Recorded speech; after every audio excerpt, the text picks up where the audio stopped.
back to work after breast augmentation surgery? I would say that by 5th day after surgery, so for example, if surgery is Wednesday, Monday, more than 90% of my patients are back to work in an office setting. So if they're sitting mainly and not doing a lot of physical activity, you can say within 5 days, sometimes they go back? Yeah, absolutely.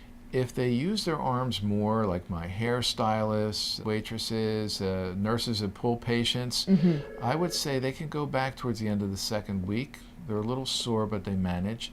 At that time, I tell them they should put a handful of Advil in one pocket and a handful of Tylenol in the other pocket, and every 2 hours, if they need it, they could go back and forth. Okay. And I would say by 3rd week, everybody's good, no matter what. But again, this is more of a recovering kind of pain management situation after surgery, but the breast implant itself is going to be solid no matter what. Right. I do tell patients to take it easy the 1st week. You don't want to do anything that could raise your blood pressure and cause bleeding. But by the end of the 2nd week, everything is pretty stable. I would say after the 3rd week, the implants can handle hundreds of pounds. So at that point, it's a lot about listening to your body. I had one woman, a policewoman, she wanted to know how soon can she put her vest back on.